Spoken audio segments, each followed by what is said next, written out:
नमस्कार दोस्तों, आप सभी का बहुत बहुत स्वागत है आई फॉर ऑप्शन के एक लर्निंग वीडियो में। तो लास्ट वीक जो है आपके साथ एक वीडियो हमने शेयर की थी कि इंडेक्स जो है लॉन्गर टर्म में हमेशा जो है प्रॉफिट करता है। मेजर इंडेक्स जो है हमेशा इक्विटी के अपसाइड ही जाते हैं। तो उस बेसिस पे जो है हम कुछ लॉन्ग टर्म की एक अच्छी इन्वेस्टमेंट स्ट्रेटेजी जो है आपके साथ शेयर करेंगे। तो वो स्ट्रेटेजी क्या है वो आज की वीडियो में शेयर करेंगे। लेकिन एक रिक्वेस्ट है कि अगर आपको वीडियो पूरा नहीं देखना है, अगर आपको एक सेकंड भी स्किप करना है तो ये वीडियो आप यहीं से जो है छोड़ दीजिए, मत देखिए, क्योंकि अधूरी नॉलेज जो है, अधूरा ज्ञान जो है ज़्यादा खतरनाक होता है। ओके, तो पहले भी ऐसा हुआ है, हमने आपको बोला कि जो भी ऑप्शन सीखना चाहते हैं स्टार्टिंग से फर्स्ट वीडियो से देखें। अगर आपको नॉलेज है भी तो थोड़ा सा टाइम जाएगा, लेकिन आपकी बेस फाउंडेशन स्ट्रांग होगी। उसके बाद हमने कई एग्जाम्पल देखे, लोग जो है हमको देख करके ऑप्शन राइटिंग सीख रहे हैं, कर रहे हैं, लेकिन कुछ कंसेप्ट उनके अभी भी क्लियर नहीं है। रीज़न क्या है? रीज़न ये है कि वीडियो स्किप कर देते हैं, चैप्टर स्किप कर देते हैं, फिर बोलते हैं कि ये आपने कब बोला था। फिर उनको एग्जाम्पल दिया जाता है कि ये वीडियो जो है आप देखिए, यहाँ पे जो है ये चीज़ समझाई गई है, फिर बोलते हैं कि हाँ मेरे से मिस हो गया था। तो क्योंकि यहाँ पे लॉन्ग टर्म इन्वेस्टमेंट की बात हो रही है, अगर आप इंटरेस्टेड हैं तो वीडियो जो है पूरा कंप्लीट देखें। अगर आपके पास टाइम नहीं है तो आप जो है ये वीडियो मत देखें, स्किप करके मत देखना। ओके, क्योंकि बहुत सारी प्रिकॉशंस हैं, बहुत सारी चैलेंजेस हैं, वो आप कैसे कवर करोगे वो जो है हम इस वीडियो में स्टेप बाय स्टेप उसको क्लियर करेंगे। ओके, तो इंडेक्स जो है लॉन्गर टर्म में इक्विटी के इंडेक्स जो है ऊपर जाते हैं, इसमें कोई डाउट नहीं है। आपने पीछे हिस्टोरिकल डाटा देख लिया होगा, आप जो है सेंसेक्स के, निफ्टी 50 के रिटर्न देख सकते हो। और आप ग्लोबल दूसरी अच्छी कंट्री जो अमर्जिंग मार्केट है या फिर जो डेवलप्ड कंट्री है, यूरोपियन है, यूरोप मार्केट, यूएस की मार्केट है, वहाँ पे भी जो आप देख सकते हो, वहाँ के इंडेक्स भी जो है इक्विटी इंडेक्स लॉन्गर टर्म में ऊपर जाते हैं, इसमें जो है कोई डाउट नहीं है। ओके, तो अगर हम निफ्टी 50 की बात करें, आज की जो स्ट्रेटजी है वो निफ्टी 50 के साथ है हमारी।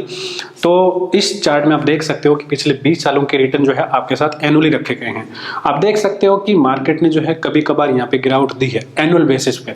ओके, तो इसमें से अगर 2008 देखें जो कि ग्लोबल क्राइसिस था, उसमें मार्केट जो है काफी ज्यादा करेक्ट हुआ है। लेकिन जो थ्योरी आपके साथ हमने शेयर की थी पहले भी और लास्ट वीडियो में कि मार्केट गिरते जल्दी हैं, उठते ज्यादा हैं, तो आप देख सकते हो कि जब मार्केट ने नीचे के जो है लूज किए हैं, नेक्स्ट ईयर जो है मार्केट ने उससे ज्यादा गेन जो है लिया है, यानी कि गिरावट से ज्यादा पुलबैक जो है मार्केट ने हमेशा दिया है। आप यहाँ पे देख सकते हो 2008 के बाद 2009 की मार्केट देख सकते हो, 2000 और 2001 की मार्केट जो गिरावट थी 2 सालों में, उसके बाद 2003 के आप रिटर्न देख सकते हो कितने ज्यादा स्ट्रॉन्ग है।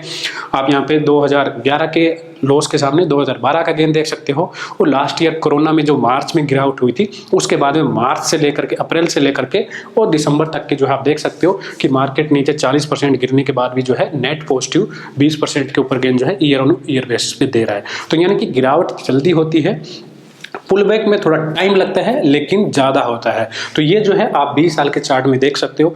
इससे पहले की जो मार्केट थी वो थोड़ी सी आप कह सकते हो कि ज्यादा मैनिपुलेटेड थी। वहां पे जो है आपको मालूम होगा, अभी तो आपके पास रिसोर्सेज हैं, इंफॉर्मेशन है, और आपने शायद वो स्कैम 1992 हर्षद मेहता की सीरीज भी देख ली होगी। उसके बाद आपको पता है कि पहले जो है मार्केट में मैनिपुलेशन थोड़ी ज्यादा रहती थी, not only long side, short side also जो है काफी ज्यादा जो है बेरिश में पोर्शन बड़े ऑपरेटर जो है बना के रखते थे, मार्केट को बहुत ज्यादा जाने नहीं देते थे। इंडेक्स में जो है बहुत ज्यादा इतने अच्छे रिटर्न नहीं मिल पाते थे, और कंपनीज लेवल पे अंदर भी जो है इनसाइडर ट्रेडिंग और बहुत सारी मैनिपुलेशन, बहुत सारी चीजें थी। लेकिन जैसे जैसे जो है डिजिटल युग आया है, लोगों के पास इंफॉर्मेशन है कंपनीज के बारे में, प्रमोटर के बारे में, काम के बारे में, एक्सचेंज जो है ज्यादा रेगुलाइज हुई है, रेगुलेटरी जो है ज्यादा स्ट्रिक्ट हुई है। तो अभी जो है मार्केट में जो रिसेंट के आप कह सकते हो कि जो पिछले 10 सालों के, पिछले 15 सालों के जो रिटर्न है, वो मार्केट की एक जो है एक्चुअल वैल्यूएशन को, एक्चुअल प्रैक्टिस को रिफ्लेक्ट करते हैं नियर टाइम के लिए। ओके, तो हम उम्मीद कर रहे हैं कि ये जो है परफॉर्मेंस आगे भी जारी रहेगी। अगर क्या एक्सपेक्टेशन है उससे पहले देख लेते हैं कि पिछले 5 साल में, पिछले 20 साल में और सिंस इंसेप्शन जो है निफ्टी 50 ने कैसे जो है रिटर्न दिए हैं। ये रिटर्न थोड़े से ऊपर नीचे हो सकते हैं, क्योंकि ये डाटा जो है जो ये कंपेयर है ये लास्ट मंथ की क्लोजिंग के बेसिस पे है। आप जब ये वीडियो देख रहे हैं तो हो सकता है कि इसमें 1-2% ऊपर नीचे हो। 5 साल में जो है निफ्टी ने 15% के ऊपर के CAGR दिए हैं, जो कि बहुत अच्छे हैं। किसी भी म्यूचुअल फंड को बीट करने के लिए काफ़ी ज़्यादा स्ट्रॉन्ग है। आप म्यूचुअल फंड में, पीएफ में, ईपीएफ में या फिर गवर्नमेंट की सेविंग स्कीम में, स्मॉल सेविंग स्कीम में जो है आप 8% की, 7% की जो है रिटर्न लेते हो। एफडी में जो है आपको 5% मिलता है। यहाँ पे आपको इक्विटी के मेजर इंडेक्स में 15% का CAGR मिला है, जो कि आउटस्टैंडिंग है, इसमें कोई दिक्कत नहीं है। 20 साल में जो है इंडेक्स ने 14% का CAGR दिया है और यहाँ पे जो है सिंस इंसेप्शन जो है यहाँ पे 12% के आसपास जो है CAGR दिया है। ये जो है ये CAGR जो है इंडेक्स के रिटर्न है, इसमें जो है टोटल रिटर्न नहीं है। टोटल रिटर्न आपको मालूम होगा कि जो अगर आपने इस इंडेक्स के इक्विटी पोर्टफोलियो में पैसा लगाया होता तो आपको जो है कुछ डिविडेंड भी पे आउट मिलता है, वो यहाँ पे कैलकुलेटेड नहीं है। ये जो है प्राइस रिटर्न है, तो यानी कि आपको जो है वो डिविडेंड का पैसा भी एक्स्ट्रा मिलता जो कंपनियों ने पे आउट किया है। फिर भी अगर इस नंबर को देखें तो काफ़ी अच्छा है। तो आने वाले 5 साल के लिए, आने वाले 20 साल के लिए क्या उम्मीद है? हमारा ये मानना है कि जो इंडिया का पोटेंशियल है, जो फाइनेंशियल मार्केट के ग्रो होने की कैपेबिलिटी है और इंडिया की जो इकोनॉमी है उसका जो है अभी मेच्योर, अभी जो है पीक नहीं आया है। वो जो है आने वाले जो ये डेकेड जो है अभी उसमें जो है आएगा भी, उसमें जो है काफ़ी ज़्यादा चीज़ें इंप्रूवमेंट होगी कंपनियों की अर्निंग में, कंपनीज की स्टेबिलिटी में, इंडिया की इकोनॉमी में, इंडिया की इकोनॉमी पॉलिसी में और खास करके हमारी फाइनेंशियल मार्केट में। क्योंकि अभी तक जो है हमारा फाइनेंशियल मार्केट में रिटेल की एक्सपोजर काफ़ी कम है। जो रिटेलर हैं वो वीक हैंड हैं, अनएडुकेटेड हैं, उनको बहुत ज़्यादा एक्सपीरियंस नहीं है। लेकिन वो चीज़ें धीरे धीरे पिछले 3-4 साल में चेंज हुई है। इंफॉर्मेशन, नॉलेज, सोशल मीडिया के थ्रू बहुत सारे इंस्टीट्यूट्स जो हैं खड़े हुए हैं, लोगों को इंफॉर्मेशन का एजुकेशन कर रहे हैं, उनको जो है एम्पावर कर रहे हैं।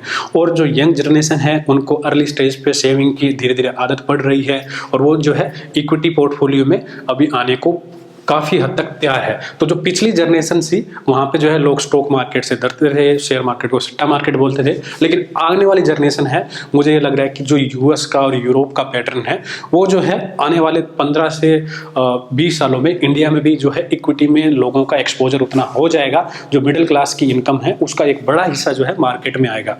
तो अगर इन सभी चीज़ों को फैक्टर इन करें तो मैं जो है इंडिया पे बुलिश हूँ। तो मुझे लग रहा है कि इंडिया जो है इमर्जिंग मार्केट में, भले ही वो दूसरे इमर्जिंग मार्केट हो, उन सभी इमर्जिंग मार्केट में इंडिया जो है एक बड़ी अच्छी चॉइस है। हो सकता है कि कुछ नीचे जो डेवलपमेंट कंट्रीज, जो नीचे की कंट्रीज है, भले ही वो अफ्रीकन कंट्रीज हो या फिर साउथ यूएस की कंट्रीज हो, वहाँ पे थोड़े रिटर्न ज़्यादा मिल सकते हैं इक्विटी में, लेकिन वहाँ पे स्टेबिलिटी का इशू है।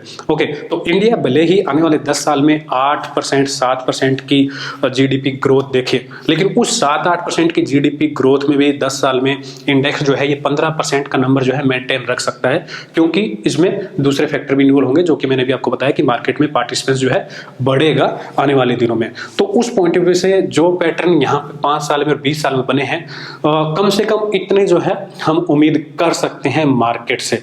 शॉर्ट टर्म में बीच में इशू आएंगे, कुछ क्राइसिस भी आएंगे, गिरावट भी होगी, सब कुछ चलेगा, लेकिन लॉन्गर टर्म में जो है मार्केट से अगले वाले 20 सालों में हम जो है ये 14% जो मार्केट ने दिया है, इतना और जो है हम एक्सपेक्ट कर रहे हैं। मेच्योरिटी के जो है अभी काफ़ी दूर है हम मार्केट की मेच्योरिटी जो है, और इंडियन इकोनॉमी की जो मेच्योरिटी है उस पीक लेवल पे हम नहीं पहुंचे हैं।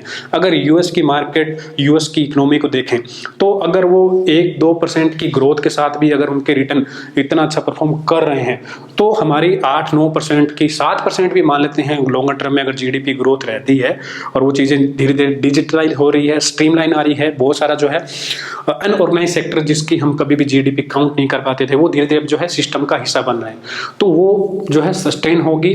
अगर आप 20 साल की CAGR 5% भी इंडिया की GDP को अगर आप एक्सपेक्ट कर रहे हो, तो आप जो है इंडिया की मार्केट पे लॉन्ग हो सकते हो। ये रिटर्न आपको जो है एक्सपेक्ट कर सकते हैं हम, यहाँ से कोई दिक्कत नहीं है। ओके, अगर आपको सिंस एक्सेप्शन देखना है, अगर आपको लॉन्गर टर्म मानना है कि ठीक है कुछ इशू रह सकते हैं, कुछ जो है नई पॉलिसीज वगैरह में आने वाले दिन में कुछ अगर लग रहा है कि आपको नहीं ठीक है, अभी ज़्यादा मार्केट में बहुत ज़्यादा चांस नहीं है, तो भी जो है कम से कम 12% के जो है रिटर्न हम एक्सपेक्ट करना ही चाहिए इंडेक्स से, कि 12% तो आम जो है आपको लॉन्गर टाइम पीरियड में मार्केट के आने वाले 20 साल में 12% का CAGR जो है आपको देगा। ओके, तो ये जो है हमारी एक्सपेक्टेशन है, और इस एक्सपेक्टेशन पे जो है आज की स्ट्रेटजी या फिर जो आप करोगे, जो हम आज डिस्कस कर रहे हैं, उस इन्वेस्टमेंट थ्योरी को आप फॉलो कर सकते हो। ओके, थ्योरी क्या है? थ्योरी ये है कि अगर हमको एक लीवरेज इन्वेस्टमेंट मिले तो वो जो है एक अच्छा रिटर्न दे सकती है। लीवरेज इन्वेस्टमेंट का मतलब क्या है? लीवरेज इन्वेस्टमेंट का मतलब जस्ट फॉर एग्जांपल के लिए एक आपको कॉमन लैंग्वेज के लिए मैं समझाता हूं कि आपको जो है बैंक ऐसी स्कीम देती है कि आपको जो है 10% जो है आपकी एसेट पे रिटर्न मिलेगा। ओके, 10% जो है आपको ईयरली रिटर्न मिलेगा आपके एसेट पे। ओके, और दूसरी स्कीम क्या है? दूसरी स्कीम ये है कि वो एसेट आप जो है सिर्फ कैपिटल 10% लगा करके दे सकते हो। जस्ट फॉर एग्जांपल क्या कि मान लेते हैं कि कोई कैपिटल कोई 10 लाख का एसेट है, उसकी वैल्यू जो है 10 लाख रुपए है। ओके, उस एसेट की वैल्यू 10 लाख रुपीज है और आप जो है ये एसेट अपने पोर्टफोलियो में होल्ड रख सकते हो सिर्फ 10% पे। ओके, 10% पे जो है मान लेते हैं कि उस एसेट का नाम ए है। ओके, और आप जो है इसको 10% की सिर्फ 10% दे करके इसको अपने पोर्टफोलियो में होल्ड रख सकते हो। इसका मतलब क्या है? इसका मतलब ये कि आप जो है ये सिर्फ 1 लाख रुपए में अपने पोर्टफोलियो में इसको होल्ड रख सकते हो। ओके, और 1 साल का CGR अगर जो है ये एसेट 10% देता है, ओके, तो ये कितना रिटर्न देगा आपको? 100%।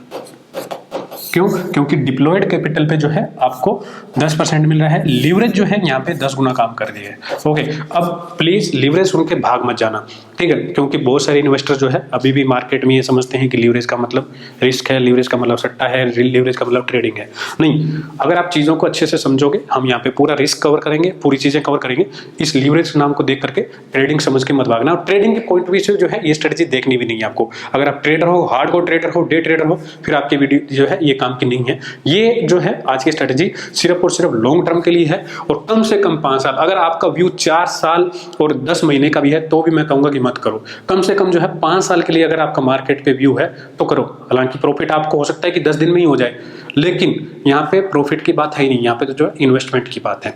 ओके, यहाँ पे जो है एसेट की बात है, यहाँ पे पोर्टफोलियो की वर्थनेस की बात है, AUC की बात है। ओके, तो यहाँ पे कंसेप्ट आपको समझ में आ गया कि अगर कोई एसेट उसकी वैल्यू अगर 10 लाख है, अगर आपको वो सिर्फ 1 लाख में मिलता है तो जो है 10% अगर आपको A पर CAGR मिलेगा तो इस डिप्लॉयड कैपिटल पे आपको 100% रिटर्न मिलने वाला है। ये आपको समझ में आता है, ठीक है?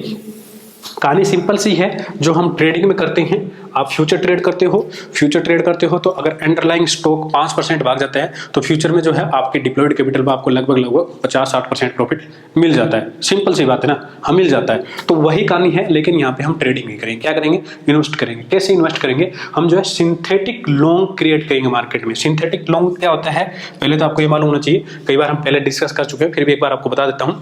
सिंथेटिक लॉन्ग ऑप्शंस की वो पोजीशन होती है जो कि सिमिलर पे ऑफ देती है जो कि फ्यूचर का है। फ्यूचर यानी कि अंडरलाइंग एसेट। ओके, अब ये तो आपको मालूम है कि कोई भी स्टॉक है या कोई इंडेक्स है, उसके फ्यूचर और उसके कैश के ऑलमोस्ट 99.9% जो है सेम रिटर्न रहते हैं। थोड़ा सा डिफरेंस होता है, कभी जो है छोटे टाइम इंटरवल में वो कम ज्यादा होते रहता है, लेकिन 99.9% बार जो है सेम ही रिटर्न देते हैं। जितना स्टॉक चलता है उतना ही स्टॉक का फ्यूचर चलता है, ठीक है? तो यहाँ पे कंसेप्ट क्या है? कंसेप्ट बड़ा सिंपल है, एक बार रिवाइज कर देता हूँ जिनको मालूम नहीं है।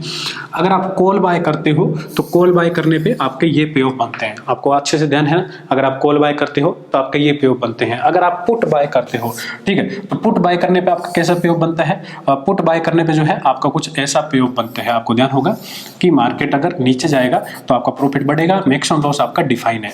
ओके, तो ये आपका मैक्सिमम लॉस डिफाइन है कॉल में, ये आपका मैक्सिमम लॉस डिफाइन है पुट में, ठीक है? सो ये जो है पुट बाइंग का बन गया, हमें पुट सेलिंग का करना है। ओके, हम जो है पुट सेलिंग की बात कर रहे हैं। तो पुट सेलिंग पे जो है हमको कैसे मिलेगा? अगर मार्केट जो है ऊपर जाएगा तो हमारा जो है प्रॉफिट फिक्स रहेगा, अगर मार्केट नीचे जाएगा तो जो है हमारा लॉस बढ़ता जाएगा। तो जो है हमारे कुछ ऐसे जो है पे ऑफ बनते हैं पुट शॉर्ट में। तो ये आपको ध्यान होगा कि पुट अगर शॉर्ट करते हैं तो कॉल हम बाय कर रहे हैं, पुट अगर शॉर्ट कर रहे हैं, तो अगर इन दोनों पे ऑफ को अगर हम कंबाइन कर देंगे, ठीक है, तो कंबाइन करने पे जो है हमको पे ऑफ क्या मिलेगा? वही पे ऑफ मिलेगा जो कि फ्यूचर का होता है। ओके, तो अगर मार्केट ऊपर जाएगी तो हमको प्रॉफिट होगा, मार्केट नीचे जाएगी हमको लॉस होगा। ये एग्जैक्टली वैसा ही होगा जैसे कि फ्यूचर के पे ऑफ है, यानी कि अंडरलाइंग एसेट के, ठीक है? तो कंसेप्ट क्या है? कंसेप्ट बड़ा सिंपल है कि हम कॉल बाय कर रहे हैं और शॉर्ट कर रहे हैं पुट, तो वो हमको क्या देंगे?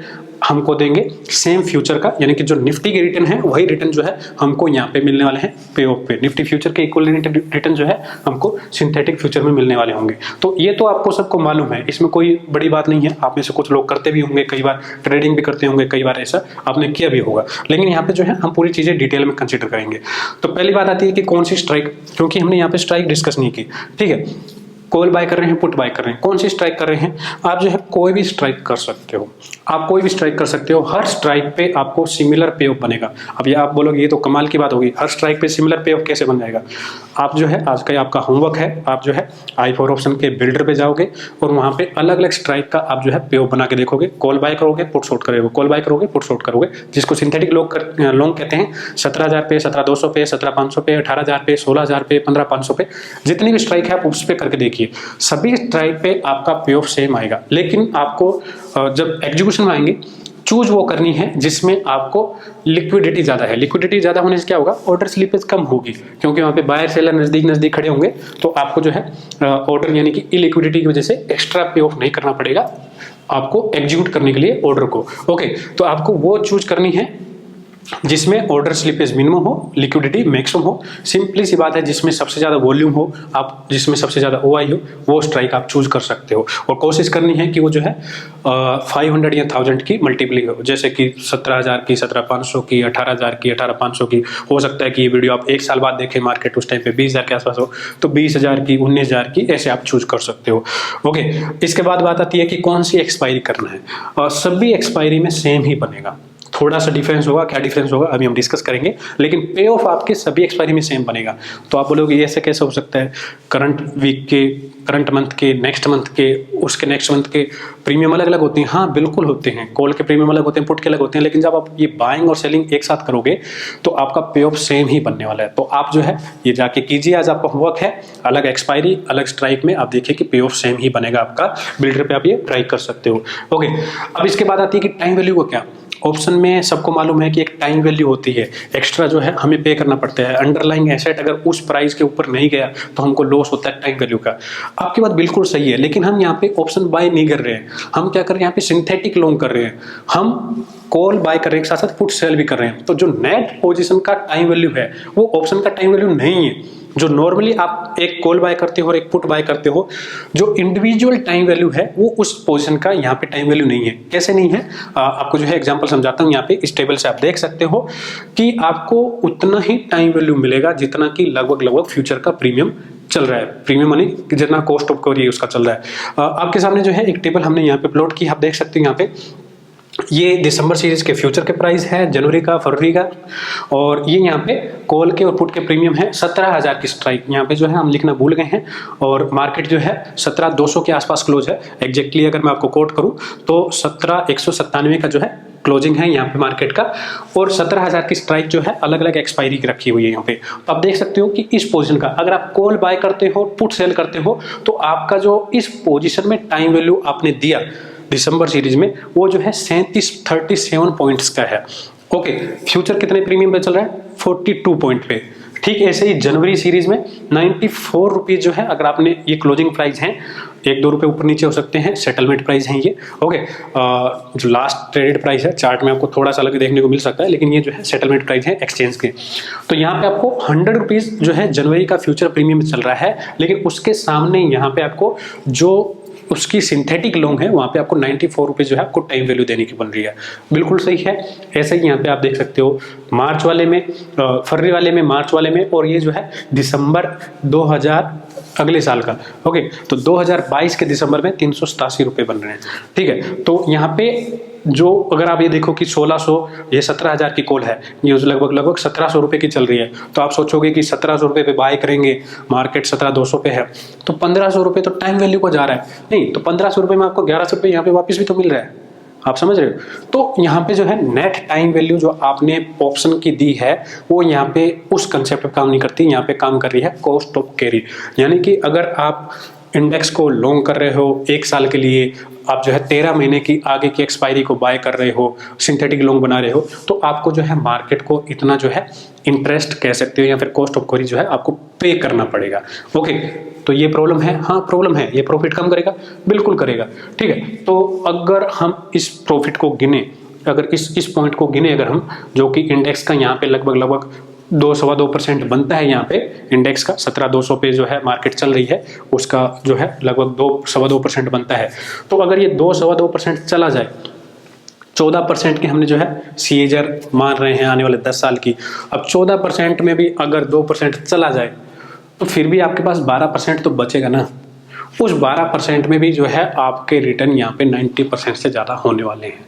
ओके, क्योंकि यहाँ पे कैपिटल जो है आपका लगने वाला है वो 1 लाख से कम है, और अगर मार्केट यहाँ से 14% 12% भागती है, 14% जाती है, CAGR आने वाले कई सालों तक देती है, तो भी आपको जो है हेज, जो आपका कॉस्ट है, रोल ओवर कॉस्ट है, उसको अगर आप 2% 2.5% भी मानो, 2.5% में भी अगर आप उसको कैलकुलेट करते हो तो भी आपको 11-11.5% मिलते हैं इंडेक्स पे CAGR, जो कि बुरा नहीं है। हमने क्या देखा था, 10% पे भी जो है हमको रिटर्न अच्छा मिल रहा है, क्योंकि हमें जो है लीवरेज काफ़ी मिल रही है यहाँ पे। ओके, तो यहाँ पे रिटर्न बहुत अच्छा मिल रहा है। तब आप बोलोगे कि अगर ये चीज़ें इतनी आसान है तो हर कोई करता क्यों नहीं? अगर 1 साल पे आपको हर साल पोर्टफोलियो डबल हो जाए, हर साल आपका पैसा डबल हो जाए साल भर में, तो करते क्यों नहीं है लोग ये? तो इतना आसान नहीं है, इसलिए मैंने बोला कि वीडियो पूरा देखना। कुछ चीज़ें यहाँ पे है क्या कि हमने ये मान के चला है कि रिस्क जो है लॉन्गर टर्म में इंडेक्स पे ना के बराबर है। हम जो है पोजीशन को 1 साल की रख रहे हैं, हमने जो है दिसंबर की पोजीशन बना ली, बिल्कुल सही है, दिसंबर की पोजीशन हमने बना ली, और हमको लग रहा है कि मार्केट अगले साल जो है 20,000 पे जाएगा। अभी भले ही 2 महीने के लिए 16,000 पे चला जाए, हमें कोई फर्क नहीं पड़ता, हाँ बिल्कुल सही है। लेकिन लीवरेज अगर आपका है तो रिस्क तो है, बिल्कुल है। हम सोच रहे हैं कि लॉन्गर टर्म में हम होल्ड कर सकते हैं, लेकिन जो शॉर्ट टर्म के लॉस हैं उनका क्या? जो शॉर्ट टर्म लॉसेज हैं उनका क्या? मतलब ये है कि आप यहाँ पे 100% पे नहीं कर रहे ना। आपने 10 लाख का कॉन्ट्रैक्ट जो है निफ्टी का बाय किया, एसेट जो है 10 लाख की है, ओके, 10 लाख की एसेट है, और आपने जो है इसको 1 लाख में अपने पोर्टफोलियो में रख लिया। अब 1 लाख रुपए अगर लॉस चला गया तो आपको ये तो लॉस तो पे करना पड़ेगा ना, MTM तो आपको पे करना पड़ेगा, वरना पोजीशन आपकी कट जाएगी। जस्ट फॉर एग्जांपल कि मार्केट जो है अभी 17,200 पे ट्रेड कर रही है, ओके। लास्ट टाइम हमने जब वीडियो बनाया था आपको बोला था कि 16,800 पे बाय कर लेना, 25% क्वांटिटी ऐड कर लेना। 16,800 पे मार्केट आ गई, उसके बाद 500 पॉइंट ऊपर आ गई, 700 पॉइंट ऊपर चली गई, 17,500 से मार्केट वापस 17,200 पे आ गया, बहुत अच्छा है। लेकिन अगर 16,800 पे जस्ट फॉर एग्जाम्पल यही भी मान लेते हैं कि आपने लास्ट वीक 16,800 पे ही जो है मार्केट को बाय कर लिया होता, ठीक है, और 16,800 पे बाय करने के बाद में मार्केट पे जो है क्या होता, अगर मार्केट यहाँ से गिर जाती 2,000 पॉइंट, ओके, तो 2,000 पॉइंट पे आपको लॉस कितना होता? 1 लाख रुपए का, क्योंकि 50 पॉइंट का लॉट है, बिल्कुल सही। तो ब्रोकर आपकी पोजीशन काट देता ना, और अगर आपके पास और पैसे नहीं है उसमें डालने के लिए तो रिस्क तो है ना, लीवरेज तो है, हाँ बिल्कुल सही है। लॉन्गर टर्म में वापस जाएगी मार्केट, जो है 14,800 गई और एग्जैक्ट 14,800 बाउंस मार के वापस आ गई और आपकी पोजीशन कट गई। अब आप क्या करोगे? अब आपके पास पैसा नहीं है, आप बोलोगे यार मार्केट तो वापस आ गई 2021 में, 2022 में, आने वाले साल में वापस मार्केट जो है 2,000 ऊपर उठ गई, यहाँ से वापस मार्केट जो है 20,000 चली गई, 22,000 भी चली गई, लेकिन आपने पोजीशन ली और लेते ही अगले दिन मार्केट गिर गई, अगले महीने गिर गई, 2 महीने बाद गिर गई। तो एक बार तो आपको 1-1.5 साल सेफ होने की जरूरत है ना। 1-1.5 साल अगर आपने जो है मान लेते हैं कि एवरेजिंग आपने, जैसे हमने लास्ट वीडियो में डिस्कस की थी कि 16,000 पे आपको मार्केट मिल जाता है दिसंबर जनवरी में, तो वो एक ठीक ठाक बाइंग होगी, अच्छी बाइंग होगी, इंडेक्स में कोई दिक्कत नहीं है। वो जो है लगभग 20 के पी पे एंट्री होगी, दिक्कत नहीं है वहाँ पे, ठीक है। तो अगर मार्केट 16,000 पे आई और आपने एवरेजिंग कर ली, मार्केट नीचे डिप मार के आई, वापस ऊपर गई, तो आप क्या करोगे इस पॉइंट पे? अगर मान लेते हैं कि डिप नहीं मारी, जैसे कि यहाँ पे जो है मार्केट ने उसी दिन जो है रिकवरी ले लिया, ऊपर आ गया 16,800 के ऊपर जो है 20,000 पे चला गया, ओके। अब 20,000 पे चला गया तो आप बहुत खुश हो, प्रॉफिट में हो। अब वापस नीचे आएगा भी तो कितना आएगा? 20,000 से 18,000 आ जाएगा, 17,000 आ जाएगा, कोई दिक्कत नहीं है ना, ऑलरेडी आपके हमेशा ऊपर ही रहने वाला, तो कोई दिक्कत नहीं है। लेकिन अगर ये केस हुआ, हो सकता है ना, मार्केट में हो सकता है, बिल्कुल हो सकता है, कभी भी हो सकता है। आज आपने बाय किया, कल ही गिर गई मार्केट है, कुछ भी हो सकता है। तो इस केस में जो है ये प्रॉब्लम है, ठीक है। तो इस प्रॉब्लम का सॉल्यूशन भी है क्या? हम जो है अपना रिस्क हेज करेंगे। क्या करेंगे? रिस्क हेज करेंगे। रिस्क हेज का मतलब क्या है कि जितना पैसा हम अपनी कैपिटल पे रिस्क ले सकते हैं कि भाई मार्केट अगर 2 महीने के लिए, 1 महीने के लिए, 3 महीने के लिए, पहली बार में, जब तक मार्केट पहली बार में 10% ऊपर ना उठ जाए, पहली बार में 1 साल के CAGR हमको ना मिल जाए, ठीक है, तब तक जो है रिस्क है, उसको जो है हेज करने की जरूरत है। तो हम क्या करेंगे, जितना अमाउंट हम कैपेबल हैं, ठीक है, जस्ट फॉर एग्जांपल कि मेरी अगर कैपेबिलिटी है कि भाई मार्केट अगर 16,000 पे बाय किया, मार्केट 14,000 पे चला गया, तो कोई वादा नहीं है, हम जो उसमें नई क्वांटिटी ऐड कर लेंगे, नया पैसा डाल देंगे, तो अलग मैटर है। लेकिन आप बोलोगे यार नहीं मेरे पास इतना पैसा नहीं है, अगर 16,000 से मार्केट 14,000 पे चला गया और अगर वहाँ पे मेरा पूरा कैपिटल वाइप आउट हो गया, तो मेरे पास नया पैसा नहीं होगा, क्योंकि अल्टीमेटली यहाँ पे मैटर तो टाइम का ही है ना, मार्केट तो वापस आने ही वाले हैं, लेकिन उस पर्टिकुलर टाइम पे पैसा नहीं है। अगर मार्केट ने मेरी पोजीशन काट दी और लॉस बुक कर लिया, वापस आ जाएगी तो मेरे को क्या फायदा, मैंने तो लॉस बुक कर लिया, अगर कैरी कर पाता तो अलग बात थी।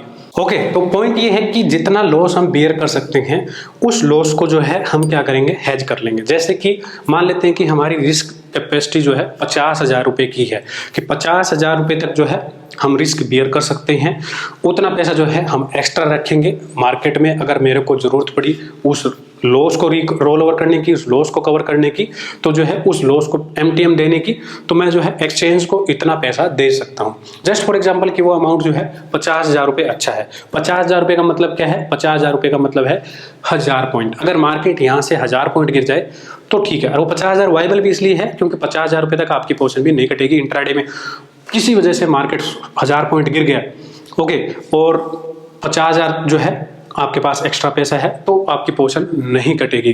पता लगा कि उससे नीचे चला गया तो अब आपके पास और पैसा नहीं है, पोजीशन कटने के डर है, तो उसके लिए जो है हम हेज करेंगे। तो क्या करेंगे, यहाँ पे जो है हमने 50,000 रुपये का अमाउंट का लिया है। हो सकता है कि ये वीडियो कुछ लोग कई साल बाद देखें, तब निफ्टी का लोड बढ़ जाए, यानी कि निफ्टी जो है बैंक निफ्टी की तरह बड़ा हो जाए, इंडेक्स 25,000 पे 30,000 पे हो, तब जो है लोड उसका 25 होगा, ठीक है।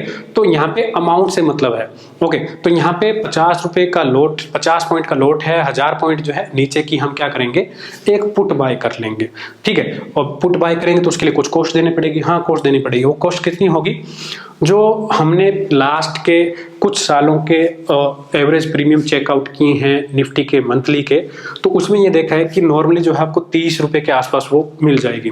अब आप बोलोगे कि करंट जो मंथ की है वो तो 60 रुपये की चल रही है, 70 रुपये की चल रही है। तो देखो मार्केट हमेशा जो है 20 के IV पे, 25 के IV पे ट्रेड नहीं करता। अगर आप देखोगे इस कोरोना वाले ईयर को छोड़ करके, क्योंकि जो कि एक अब नॉर्मलिटी है, रेयर इवेंट है, उसको छोड़ करके बाकी जितने भी साल हैं वहां पे अगर आपका एक्सपीरियंस होगा तो 15 के ऊपर विक्स को हम बहुत हाई मानते थे। 15 के ऊपर विक्स आ गया तो ये मानते हैं कि विक्स बहुत हाई हो गया, लेकिन अभी क्या है कि 15 के ऊपर विक्स नॉर्मल बात है, ठीक है। मार्केट में जब भी 15 के नीचे विक्स होगा, 10 की IV, 12 की IV, 8 की IV इंडेक्स में हमने देखी है, और कई सालों तक चलता है ये सब, ऐसा नहीं है कि 1-2 महीने चलता है, कई सालों तक। तो अगर आप पीछे के डाटा देखोगे उठा करके, तो डिफरेंट IV के अगर आप एवरेज आउट करोगे प्रीमियम 1000 पॉइंट नीचे के, यानी कि 50,000 रुपये के रिस्क की अगर आप प्रीमियम देखोगे, तो वो 10 रुपये से चालू होती है स्ट्राइक, 8 रुपये की, 10 रुपये की, 6 रुपये की। और अब मान लेते हैं कि अभी जो हायर सिनेरियो चल रहा है 60 रुपये का, 70 रुपये का, 80 रुपये का, हाई IV इन्वायरमेंट में जो है 1000 पॉइंट नीचे की आपको पुट मिल रही है। तो अगर उसको आप एवरेज करोगे 25-30 रुपये ही बनते हैं, उससे ज़्यादा नहीं बनते। तो आपको क्या करना है, मंथली जो है 30 रुपये का आपको एक्सपेंस करना पड़ेगा, 30 पॉइंट का, ओके। तो मंथली आपको जो है 30 रुपये वाली पुट जो है आपको बाय करनी है अपने पोर्टफोलियो के अगेंस्ट, यानी कि जो आपने लॉन्ग किया है सिंथेटिक, उसके सामने आप एक पुट जो है अपने पोर्टफोलियो में लेके छोड़ दोगे। इसमें कोई कोताही नहीं करनी है। आपको ये नहीं लग रहा कि मार्केट बहुत ऊपर जा रही है तो 30 रुपये नहीं खर्चने, हर बार खर्चनी है। ये आपको हो सकता है कि साल में काम ना आए, 2 साल काम ना आए, 5 साल भी काम ना आए, लेकिन जिस साल काम आएगा वो बहुत बड़ा काम होगा, ओके। तो यहाँ पे 2 केस हो सकते हैं। पहला केस हो सकता है कि आपकी हेजिंग कॉस्ट जो है हर महीने बेकार चली जाए, जाने दो, कोई दिक्कत नहीं है ना। हेजिंग कॉस्ट किस लिए, सुरक्षा के लिए। अब जस्ट फॉर एग्जांपल कि आप इंश्योरेंस का प्रीमियम भर रहे हो, आपको ये धोखा तो नहीं है ना कि आप हर महीने भर रहे हो या हर साल भर रहे हो। आप जिंदा हो तभी भर रहे हो, मर गए तो ही वो इंश्योरेंस का पैसा काम आएगा। तो अगर इंश्योरेंस का पैसा जा रहा है तो जाने दो, अच्छी बात है, जिंदगी एंजॉय कर रहे हो ना, तो ठीक है। ऐसे ही आपकी पोजीशन प्रॉफिट में है। अगर आपने 10-15 महीने ये कोर्स चली जाए तो इसका मतलब डेफिनेटली आप प्रॉफिट में आने वाले हो। अगर आपको 10 महीने तक, 12 महीने तक, 20 महीने तक ये हेज की कॉस्ट एक्सरसाइज नहीं हुई, अगर ये पुट एक्सरसाइज नहीं हुई, तो इसका मतलब क्या है, आप मार्केट में सस्टेन कर रहे हो, इसकी जरूरत नहीं पड़ी तो इंश्योरेंस क्लेम करने की जरूरत नहीं पड़ी, मतलब ठीक है, लाइफ चल रही है, अच्छी चल रही है, ठीक है। तो ठीक वैसे ही है, अगर जा रही है तो जाने दो, थोड़ा लॉस होगा यहाँ पे, जाने दो। लेकिन जिस बार ये आपका, जिस मंथ में ये एक्सरसाइज होगा, उस बार आपको ये फायदा भी देगा। आप बोलोगे फायदा कैसे देगा? हैज अगर एक्सरसाइज कर रहे हैं तो फायदा क्यों देगा? क्योंकि जब बड़ी गिरावट आती है तो मार्केट उसके बाद पुल बैक ज़्यादा लेता है, वो थ्योरी तो है, डेफिनेटली आपको जो है ज़्यादा मौका मिलेगा, मार्केट आपको प्रॉफिट देगा, वो सब तो ठीक है। लेकिन जब ये गिरावट में एक्सरसाइज होगी, ये पुट एक्सरसाइज जब भी होगी, 2 साल में, 3 साल में, 5 साल में एक बार जब होगी, तब जो है आपको डिस्काउंटेड मिलेगी। क्या? जस्ट फॉर एग्जाम्पल कि आपने जो है यहाँ पे एग्जाम्पल पे हम लेते हैं कि मार्केट जो है यहाँ पे चला गया, यहाँ पे जो है आपकी हेजिंग कॉस्ट थी और मार्केट ने जो है एक डिप यहाँ पे ली, ओके, और मार्केट ने जो है ऐसी डिप ली, ठीक है। अब आप क्या करोगे, यहाँ पे आपके पास कुछ आपने जो हेजिंग की हुई थी इस पॉइंट पे, ये पुट जो है आपकी बाई थी, यहाँ पे कहीं पे मान लेते हैं, एंट्री कहीं पे भी हो सकता है कि आपकी एंट्री नीचे हो, वो टाइम पे डिपेंड करता है ना कि आपने कब एंट्री ली, कितने प्रॉफिट में हो। लेकिन जब आपने ये 1000 पॉइंट का एक डिस्काउंट यहाँ पे जो है बैरियर लगा दिया और मार्केट जो है इसके नीचे मान लेते हैं कि 2000 पॉइंट गिर गई या 3000 पॉइंट चली गई, जैसे कि कोरोना में हुआ, 12400 से मार्केट जो है 8000 के नीचे चली गई, 4500 पॉइंट की फॉल आई। तो अगर आपने उस टाइम पे 50,000 यानी कि रिस्क रखा होता, जो कि लगभग बनता था, आई थिंक बड़ी मुश्किल से 11,500 के आसपास की पुट अगर आपने उस टाइम पे ली होती, 11,000 की पुट ली होती, तो 3000 पॉइंट जो है आपको यहाँ पे उस पुट में जो है आपको प्रॉफिट होने वाला था, ठीक है, प्रॉफिट होने वाला था। अब आप बोलोगे कि इसमें भी तो लॉस होने वाला है मेन होल्डिंग में। हाँ बिल्कुल, लेकिन मेन होल्डिंग क्या है? मेन होल्डिंग तो आपकी लॉन्ग टर्म है। ये तो मार्केट ने मार्च में गिरावट देके अप्रैल में, मई में बाउंस बैक किया ना, जून में, जुलाई में, 6 महीने में, 7 महीने में आ गई, बिल्कुल आ गई। तो यहाँ पे आपको जो है उस पुट पे एक बड़ा प्रॉफिट होने वाला था। जितनी आपने हैजिंग की कॉस्ट पीछे कई महीनों में दी है वो सब कवर हो जाएगी, डेफिनेटली हो जाएगी। तो इस पोजीशन का क्या, यहाँ पे क्या होगा, आपकी लॉन्ग तो एज इट इज रखी हुई है, आपने इसमें प्रॉफिट बुक किया, अप्रैल में आपको डेफिनेटली कुछ महंगे पुट मिले होंगे स्टार्टिंग में, इस बात में कोई डाउट नहीं है। जो पुट नॉर्मली 30 रुपए के मिलते हैं वो पुट उस समय 300 रुपए के हो गए थे, ये बात आप मानते हो। लेकिन इतने नीचे पे आपको जानू, इतना तो कॉन्फिडेंस है कि मार्केट जो है लॉन्ग टर्म में ऊपर जाएगी, तो आप लॉन्ग को होल्ड रखने वाले हो। ये हो सकता है कि आप उस टाइम पे कॉन्फिडेंस में थोड़ा पैसा भी और डाल दो, ठीक है। तो लेकिन जब ये एक्सरसाइज होगी आपको एक डिस्काउंटेड रोल ओवर देगी, क्योंकि आपने शॉर्ट टर्म में इसमें आपको प्रॉफिट हो गया, लॉन्ग टर्म वाली पोजीशन आपकी वापस ऊपर आने ही वाली है, 2 महीने में, 6 महीने में वो वापस ऊपर आने ही वाली है, ठीक है। तो ये क्या करेगी, ये आपको उतना प्रॉफिट करके देगी जितने आपके आईवी जो है आने वाले 3, 4, 5, 6 महीने में हेजिंग की कॉस्ट लगी वो कवर करके दे देगी आपको, ठीक है। तो इसको कभी भी छोड़ना नहीं है। मार्केट कितना भी अच्छा हो, मार्केट भले ही आईवी 5 पे आ जाए, 6 पे आ जाए, मार्केट आपको ऐसा लगे कि अभी तो गिरेगा ही नहीं, अब तो मार्केट को कोई नहीं गिरा सकता, तब भी आपको ये पुट नहीं छोड़नी है। पुट हमेशा जो है हेजिंग की रहेगी, मंथली में रहेगी। मंथली में जो है आपको रखना है, ट्रेडिंग के पॉइंट ऑफ व्यू से नहीं रखना, सिर्फ हेजिंग के पॉइंट ऑफ व्यू से रखना है। और इसमें आपको चर्निंग बिल्कुल नहीं करनी है। चर्निंग का मतलब क्या होता है, कई बार ऐसा लगता है हमको, जस्ट फॉर एग्जांपल कि मार्केट उस टाइम पे एग्जांपल लेते हैं कि 12,400 की थी और मार्केट गिर करके 11,000 आ गई, ओके, और आपकी जो है 10 रुपए की पुट जो है चली गई 150 रुपए पे, ठीक है। और ये उस टाइम पे मेरे को ध्यान भी है, शायद हमने उस टाइम पे ट्रेड की थी 10 रुपए की पुट, आई थिंक 10,000 की थी या 11,000 की, एग्जैक्टली ध्यान नहीं है, लेकिन 10 रुपए की जो है पुट थी और वो 125 के आसपास चली गई थी, निकाल दिया। अब 10 रुपए की पुट 125 पे चले जाए, कौन रोकेगा भाई, कौन रोकेगा, ठीक है। लेकिन वो उस टाइम पे ये इन्वेस्टमेंट स्ट्रेटेजी ये वाला नहीं था, वो नॉर्मल ट्रेडिंग के पॉइंट ऑफ व्यू से थी, ठीक है। अब वापस आते हैं कि 10 वाली 150 पे चली गई आपकी, तो आपको ये लगेगा कि यार प्रॉफिट हो गया ना, मार्केट तो उठ जाएगी, निकाल देते हैं। नहीं नहीं, ये नहीं करना, ये आपको जो है एक्सपायरी तक रखना है। क्या रखना है, एक्सपायरी तक रखना। आपको जो है एक्सपायरी पे रोल ओवर करना ही करना है इसको। ये कर सकते हो कि अगर ये 150 रुपए में आप बुक कर रहे हो तो उसके साथ में जो है दूसरी पुट आप बाय करो ही करो, ठीक है। लेकिन उसको भी अवॉइड करो, ठीक है, मंथ टू मंथ रखो तो ठीक है, ठीक है। अगर आप इसको एग्जिट कर रहे हो, एग्जिट बाद में करना है, पहले दूसरी बाय करनी है। तो यानी कि बिना प्रोटेक्शन के नहीं चलना, प्रोटेक्शन जो है हमेशा यहाँ पे रखनी ही है, ठीक है। तो ये हो गया हमारा रिस्क, जो हमने लीवरेज ली थी वो रिस्क हमारा कवर हो गया। अगर मंथ ऑन मंथ इंश्योरेंस जा रहा है कोई दिक्कत नहीं है, पोर्टफोलियो जिंदा है। अगर पोर्टफोलियो में एक बार अटैक हो गया, मरने वाला है, तो जो है उस वहां पे हमारे पास सेकेंडरी चॉइस है, हेजिंग उसको प्रोटेक्ट करेगी, ठीक है। उसके बाद आती है कि अब हमारे पास क्या रह गया, 2% जो है कॉस्ट ऑफ कैरी में चला गया और 2% के आसपास जो है हेजिंग में चला गया। हाँ बिल्कुल चला गया। तो रिटर्न थोड़े कम हो रहे हैं, 14% मान के चल रहे थे, अभी जो है 10% के आसपास बनते हैं। 10% भी ठीक है, कोई दिक्कत नहीं है, लेकिन फिर भी जो है थोड़े कम हो रहे हैं। हम इसमें से कुछ कॉस्ट रिकवर कर सकते हैं। कैसे कर सकते हैं? हम कवर्ड कॉल बेच सकते हैं। 30 रुपए की ऑन एवरेज अगर कॉल पुट अगर हम बाय कर रहे हैं तो उसके सामने हम 10 रुपए की कॉल भी बेच सकते हैं। 10 रुपए की कॉल कहाँ पे होगी? डेफिनेटली 10% ऊपर ही होगी।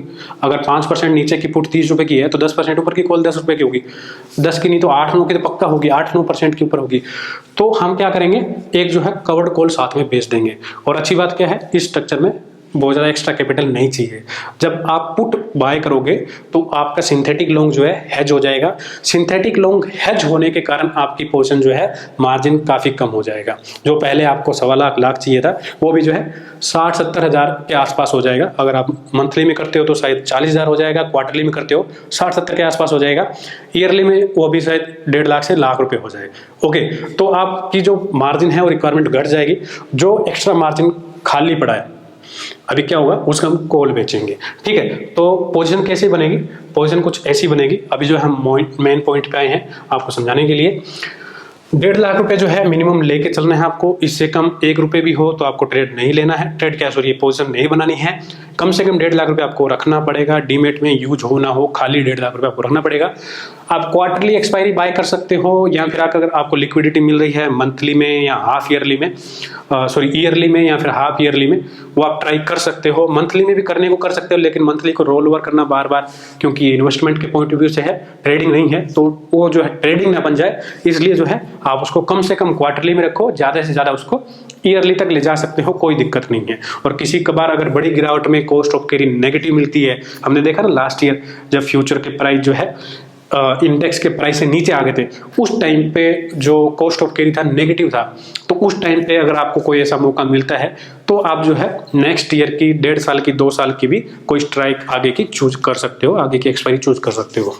तो ये जो है सिंथेटिक लॉन्ग है, कॉल बाय करना है, पुट सेल करना है। प्लस में ये जो है करंट मंथ की ये पुट जो है बाय करेंगे हेजिंग के पॉइंट ऑफ व्यू से, और उसके आधे रेट का जो है हम कॉल बेचेंगे। ओके, तो ये जो है पूरा का पूरा आपका लाख रुपए के आसपास लगने वाला है। हो सकता है कि करंट मंथ में, करंट वीक में अगर आप ये ट्रेड ऐसे ट्रेड बनाते हो तो लाख से भी कम में हो जाए, 80-90 हज़ार में हो जाए। मंथली में, क्वार्टरली में करोगे तो आपका 1 लाख से काम चल जाएगा इजीली से। ओके, अब बात आती है कि हमने तो यहाँ पे 1.5 लाख बोला था, 1 लाख कैपिटल लग रहा है, 50,000 रुपये फ्री पड़े हैं, उसका क्या करेंगे? उस 50,000 के फ्री में जो है हम मंथली के क्रेडिट स्प्रेड बेच देंगे। अगर आप थोड़े से एक्टिव हो तो आप वीकली कर सकते हो, लेकिन क्योंकि हम यहाँ पे ट्रेडिंग के डिस्कस नहीं कर रहे तो उसको मंथली ही रखना। तो आप क्या कर सकते हो, मंथली क्रेडिट जो है आप 10 से 15 रुपए का और गेन कर सकते हो।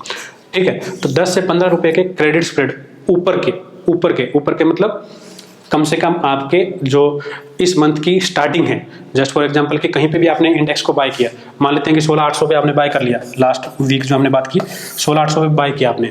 ओके, और जनवरी में जो है ये चला गया आपका 17,500 पे, जो है दिसंबर एक्सपायरी हो रही है। ओके, तो 17,500 पे ऊपर जो है 8-10% होना चाहिए। तो मंथली एक्सपायरी के ऊपर जो है आप 10 से 12 रुपए का और क्रेडिट ले सकते हो। क्रेडिट में आपका पैसा लगेगा बड़ी मुश्किल से 25 से 30 हज़ार रुपये, लेकिन आप 50 में बोल रहा हूँ, अगर 2 लेना चाहो 2 ले सकते हो, ना एक ही काफ़ी है। तो हम क्या कर रहे हैं यहाँ पे 15 रुपये जो है हम कवर्ड कॉल से गेन कर लेंगे, 15 रुपये जो है क्रेडिट स्प्रेड से गेन कर लेंगे। 1.5 लाख रुपये हमारा कैपिटल है, इसमें से अभी भी आपके पास जो है 1.30 के आसपास ही यूटिलाइज होने वाला है, या 1.40 भी मान लो थोड़ा वोल्टिलिटी में, या पूरा 1.50 ही मान लो। ठीक है, तो स्ट्रक्चर आपको समझ में आ गया। क्या करना है, आप जो है क्वार्टरली या ईयरली या हाफ ईयरली लॉन्ग करोगे सिंथेटिक, हेज पुट आप बाय करोगे, कवर्ड कॉल जो है साथ में करोगे, और ये स्ट्रक्चर आपका एक इन्वेस्टमेंट SIP जो है आप मान सकते हो इसको, 1 यूनिट जो है 1.5 लाख के आसपास जो है आपकी बनने वाली है। ओके, तो अभी आपको जो है ये चीजें अच्छे से समझ में आ गई होगी। इसके बाद में ध्यान आना है कि नेक्स्ट चीज बनती है प्रो लेवल की। ये जो है ये पॉइंट जो है स्पेशली उन लोगों के लिए है जो इन्वेस्टर के साथ साथ ट्रेडर भी हैं। ओके, या फिर थोड़े से मार्केट में थोड़े से एक्टिव हैं, या फिर जिनको कम से कम 1.5-2 साल का एक्सपीरियंस है, उससे कम मत करना। ओके, जब मार्केट में थोड़ा प्रॉफिट बुकिंग का टाइम हो, जस्ट फॉर एग्जांपल कि इंडेक्स जो है अच्छे चल लिए, नीचे से मार्केट जो है 8,000 से और 18,000 पे कंटिन्यू आ गई, यहाँ पे 18,600 तक जो है हम जाए, और डाटा में आपकी भी होल्डिंग है, भले ही आप प्राइस एक्शन ट्रेडर हो या फिर गन यूज करते हो या फिर आप प्राइवेट अकाउंट्स यूज करते हो, जो भी ट्रेडिंग के स्ट्रेटेजी को छोड़ करके अगर आपके मंथली व्यू अच्छे बनते हैं इंडेक्स पे और आपको लग रहा है कि मार्केट अभी थोड़ी प्रॉफिट बुकिंग कर सकती है, तो आप जो है शॉर्ट टर्म की प्रॉफिट बुकिंग कर सकते हो। ओके, प्रॉफिट बुकिंग में क्या करना है आपको अपने लॉन्ग्स नहीं छेड़ने हैं, आपको जो है अपनी लॉन्ग्स नहीं छेड़ने हैं। जो भी हमने कॉल और पुट के कॉम्बिनेशन बनाए हैं उसको ट्रेड नहीं करना है। हम क्या करेंगे, हम जो है करंट मंथ के या फिर अगर मंथली एक्सपायरी के नजदीक है तो नेक्स्ट मंथ के फ्यूचर जो है शॉर्ट कर देंगे। ओके, अब ये प्रॉफिट बुकिंग कैसे होगी, एग्जांपल के लिए भाई 18,200 18,300 मान लेते हैं कि हमने जो है लास्ट मंथ आपको बोला था कि 18,200 18,300 जो है हाल फिलहाल टॉप हो सकता है। हालांकि मार्केट 18,600 तक गया, लेकिन फिर भी मान लेते हैं कि 18,300 पे जो है हमारा व्यू ये था कि मार्केट यहाँ पे टॉप कर सकता है, और वहाँ पे जो है एक बार पुट हम फ्यूचर जो हमने शॉर्ट कर दिया 2 दिन के लिए, 5 दिन के लिए, 10 दिन के लिए, महीने भर के लिए, और वहाँ से मार्केट जो है 1000 पॉइंट गिर गई, गिरी ज़्यादा है लेकिन 1000 पॉइंट गिर गई। तो अगर ये 1000 पॉइंट हमने फ्यूचर में गेन कर लिया तो प्रॉफिट तो हमको ही हो ना, एग्जिस्टिंग पोजीशन में प्रॉफिट आपका कम हो गया, ठीक है, लेकिन फ्यूचर ने आपको गेन कर दिया, तो आपने 1000 पॉइंट पे, 200 पॉइंट पे, 500 पॉइंट पे, जितना भी आपका व्यू बनता है आपने जो है एक बार उसको बुक कर लिया। तो इसके लिए ये तो ट्रेडिंग हो गई, नहीं ये ट्रेडिंग नहीं हुई, इसको बोलते हैं हम चर्निंग। चर्निंग का मतलब क्या है कि आपने अपनी ओरिजिनल पोजीशन में कोई छेड़छाड़ नहीं की, लेकिन एक छोटे से स्विंग के पार्ट को कैप्चर कर लिया, ठीक है। कैसे, ये हम जो है पहले भी कई बार डिस्कस करते हैं कि मार्केट जो है कुछ ऐसे चलता है, लॉन्गर टाइम पीरियड में कुछ ऐसा चलता है। ओके, हमारा व्यू क्या है 10 साल का, 15 साल का, कम से कम 5 साल का, ये है कि मार्केट यहाँ से जो है और यहाँ कहीं पे जाएगी। ओके, अब ऐसा तो नहीं है कि डायरेक्ट ऐसे चली जाएगी, नहीं जाएगी, मार्केट ऐसे रूट बनाएगी, ऊपर जाएगी नीचे आएगी, ऊपर जाएगी नीचे आएगी। तो चर्निंग का मतलब क्या है कि हम एग्जिस्टिंग पोजीशन को कुछ छेड़खानी नहीं कर रहे। जब मार्केट ये पॉइंट बना रही है तो इसमें से हम छोटा सा, बहुत छोटा सा पार्ट अपने जो है गेन कर लेंगे। जब मार्केट नीचे आ रही है तो अगर ये 100 है तो इस 100 में से सिर्फ 30% बोल रहा हूँ मैं, अगर आपने ये 30% भी गेन कर लिया तो ये 30% आपके सारे टाइम वैल्यू को कवर कर देगा। जो हम 2% टाइम वैल्यू का दे रहे हैं, कॉस्ट ऑफ कैरी दे रहे हैं, वो कवर कर देगा, साथ में आपकी सारी हेजिंग को मुक्त कर देगा। जितनी भी हेजिंग आप करोगे सब फ्री हो जाएगी सिर्फ इस 30% में। तो आप बोलोगे कि इसके लिए कैपिटल कहाँ से लाएंगे, कैपिटल तो 1.5 लाख ही है, 1.5 लाख में से 1.25 लाख तो बुक करवा दिया आपने पोजीशन में ही, तो इसके लिए कैपिटल नहीं चाहिए। ये जो है फ्री की ट्रेड है। क्या है, फ्री की ट्रेड। अगर आपके पास एग्जिस्टिंग सिंथेटिक लॉन्ग है तो आप जो है क्या कर सकते हो, एक साथ में फ्यूचर बेच सकते हो बिना किसी एक्स्ट्रा मार्जिन के। ओके, तो अगर आपके पास पहले से सिंथेटिक लॉन्ग है, उसमें से अगर आपको प्रॉफिट बुक करना है, एक छोटी सी पार्ट जो है आप क्या कर सकते हो, छोटे टाइम पीरियड के लिए 200 पॉइंट 300 पॉइंट आप साल भर में क्या कर सकते हो। जैसे कि मार्केट 17,000 के आसपास चल रही है, ठीक है, तो साल भर का आपको 2% गेन करना है। 2% का मतलब क्या है, 350 पॉइंट। वो तो आप वैसे एक दिन में कर सकते हो आज के माहौल में, लेकिन साल भर में निफ्टी के फ्यूचर में 350 पॉइंट आप गेन नहीं कर सकते क्या। अगर आप 4 बार ट्रेड करते हो तो आपका जो है लगभग 80 पॉइंट बनता है, 90 पॉइंट बनता है। उसमें आप ट्रेडिंग का एक्सपेंस लगा लो, ब्रोकरेज तो देनी पड़ेगी आपको फ्यूचर पे। तो आप क्या 4 ट्रेड 100 पॉइंट की नहीं कर सकते पोजिशनल बेसिस पे? 4 बार साल में कर सकते हैं ना, सिर्फ 4 बार, सिर्फ 4 बार आपको गेन करना है। हाँ कर सकते हैं 4 बार। क्या, अगर आप थोड़ा सा डाटा, या फिर चलो मैं नहीं बोलता कि हमारे डाटा सेटअप को मानो, जो भी आपके स्ट्रक्चर बनते हैं स्विंग ट्रेड के, उसके बेसिस पे आप इंडेक्स पे 2% के रिटर्न तो आप ले ही सकते हो। 2% जो है मूव आप कैप्चर कर सकते हो। ओके, 2% में जो है आपको इतना रिटर्न अच्छे से मिल जाएगा। तो ये क्या करेगा, ये आपको जो है छोटे छोटे, अगर आप 100 पॉइंट के भी साल में, मैं महीने की बात नहीं कर रहा, 100 पॉइंट के अगर पूरे साल में आपने 5 ट्रेड ले ली तो भी जो है आपकी कॉस्ट ऑफ कैरी जितनी भी थी वो क्लियर हो जाएगी। लेकिन ध्यान ये रखना कि इसका मकसद क्या है, सिर्फ इस पार्ट के एक छोटे हिस्से को, इसको नहीं है। इसमें तो जब हम ऊपर जा रहे हैं तो हमारे प्रॉफिट हो ही रहा है। सिर्फ इस पार्ट पे मार्केट जब ऊपर जाए, हमको टॉप पे बेचना जरूरी नहीं है, वो एक ट्रेडर का काम होता है कि टॉप फाइंड करना। हमको टॉप और बॉटम ढूंढना ही नहीं है। हम क्या कर रहे हैं, इस गिरावट के एक छोटे से हिस्से को, इतने छोटे फ्रैक्शन को, इस छोटे से फ्रैक्शन को भी अगर हमने कैप्चर कर लिया तो भी हमारा काम हो जाएगा। ठीक है, तो इसको बोलते हैं चर्निंग। ठीक है, मुझे नहीं पता ये नाम वाइबल है नहीं है, डिक्शनरी में है नहीं है, लेकिन हमने इसका नाम चर्निंग ही रखा है। ओके, तो आप क्या कर सकते हो, एग्जिस्टिंग पोर्टफोलियो की पोजीशन को बिना छेड़े एक हल्का सा प्रॉफिट आपने मार्केट से चुरा लिया और उसको जो है आपने अपनी जो हेजिंग की कॉस्ट थी, अपनी जो टाइम वैल्यू थी, उसके सामने जो है वो प्रॉफिट आपने गेन कर लिया। तो ये छोटी छोटी जब आप ट्रेड करोगे तो आपको एक अच्छा रिटर्न बनेगा अपने पोर्टफोलियो में। लेकिन ध्यान ये रखना, नए ट्रेडर मत करना, नए ट्रेडर जो है प्रेडिक्ट नहीं कर पाओगे मार्केट को, आपको दिक्कत हो सकती है। और दूसरी जो है, आपको ये चर्निंग इवेंट पे नहीं करनी है, भले ही इवेंट कितना भी वीक हो, कितना भी स्ट्रॉन्ग हो, इवेंट बेस पे आपको ट्रेड नहीं करना है। कई बार आपको ऐसा लगेगा, जस्ट फॉर एग्जाम्पल कि यहाँ पे ये स्ट्रक्चर बन गया, ओके, और अभी आपको लग रहा है कि मार्केट जो है यहाँ से जो है नीचे आ सकता है। क्यों आ सकता है? आपको लग रहा है कि एग्जांपल के लिए 3 साल के बाद 2024 में आपको लग रहा है कि बीजेपी की गवर्नमेंट नहीं आएगी दोबारा और मार्केट गिरेगी, आपको लग रहा है, ठीक है, बीजेपी जो है दोबारा सरकार नहीं बना पाएगी 2024 में और मार्केट गिरेगी, आपका ये व्यू है। और आप जो है यहाँ से आपने लगभग 16,000 के आसपास जो है बाय किया था और मार्केट मान लेते हैं उस टाइम पे आसपास जो है लगभग 21,500 के आसपास, कहीं यहाँ 22,000 के आसपास है। ओके, अब आपको लग रहा है कि मार्केट जो है यहाँ से गिरेगी और आप जो है फ्यूचर बेच देते हो। इस पॉइंट ऑफ व्यू से आपका व्यू अभी भी है मार्केट पे, आपको लग रहा है कि हाँ मार्केट जाएगा तो ऊपर ही, अभी 2030 तक और ऊपर जाएगा, लेकिन मैं अपनी एग्जिस्टिंग पोजीशन नहीं निकाल रहा, ये ट्रेड करता हूँ मैं, ये जो है प्रॉफिट बुक करता हूँ, चर्निंग करता हूँ। और आपने जो है यहाँ पे क्या किया, फ्यूचर जो है सेल कर दिया। इवेंट पे मार्केट जो है अनप्रडिक्टेबल होती है, मार्केट का कोई भी डाटा स्ट्रक्चर, कोई भी प्राइस एक्शन जो है इवेंट पे फेल हो सकता है।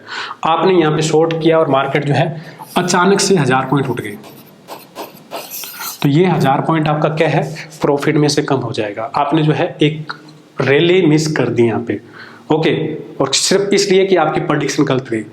प्रेडिक्शन क्या थी कि मार्केट कैसे फैक्टरिंग करेगी उनकी जीत को या हार को, ठीक है। तो इवेंट पे ये काम नहीं करना है, आपको साल में भरपूर मौके मिलेंगे। जैसे कि अभी क्या है, इवेंट नहीं था, अभी क्या थी, प्रॉफिट बुकिंग थी, 18,600 से मार्केट 16,800 तक आई, ये क्या थी, प्रॉफिट बुकिंग थी। उसमें से इस 2000 पॉइंट में से अगर आपने 400 पॉइंट भी गेन कर लिया तो काम चल गया ना। इवेंट पे ट्रेड करना कोई जरूर नहीं है।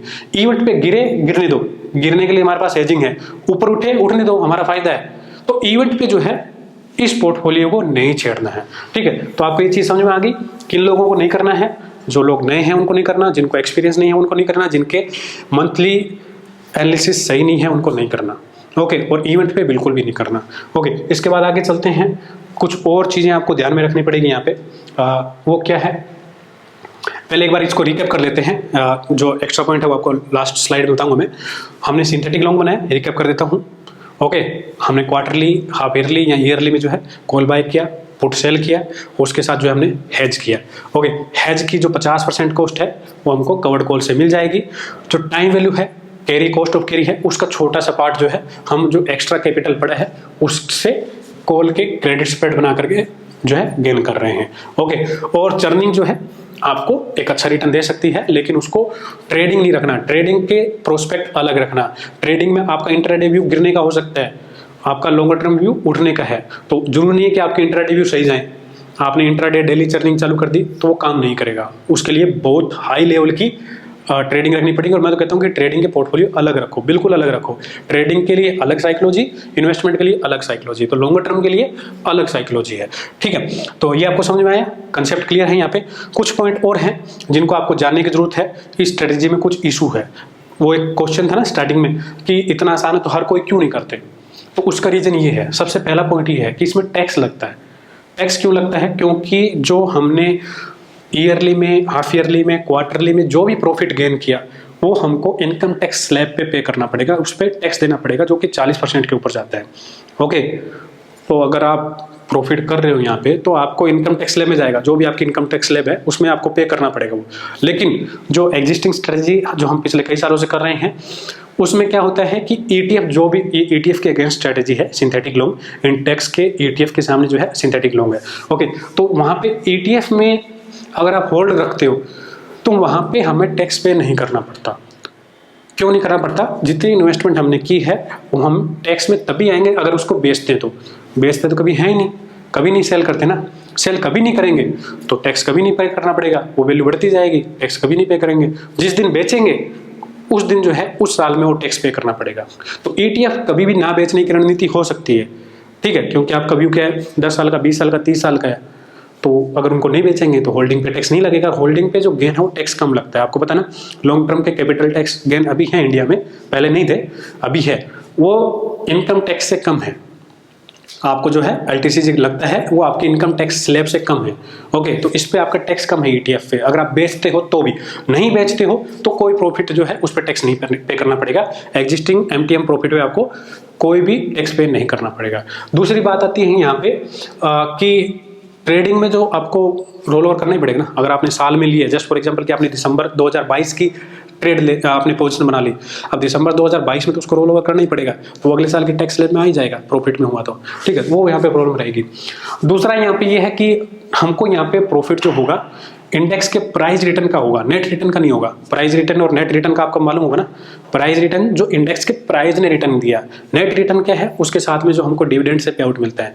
तो यहाँ पे जो है अगर आप ईटीएफ होल्ड रखते हो तो आपकी एएमसी, जिस भी एएमसी का आपने ईटीएफ लिया है, जैसे कि निप्पॉन का हो सकता है, आईसीआईसी एसेट मैनेजमेंट का हो सकता है, कोटक एएमसी का हो सकता है, जो भी मार्केट में अवेलेबल है, वो कंपनीज क्या करती है, वो जो डिविडेंड अंडरलाइंग एसेट के अंडरलाइंग स्टॉक से जो डिविडेंड मिलता है उस पे वो कैपिटल गेन काट करके और उसके या तो एनएवी को एडजस्ट कर देती है या फिर जो है डायरेक्ट अकाउंट में पे आउट कर देती है।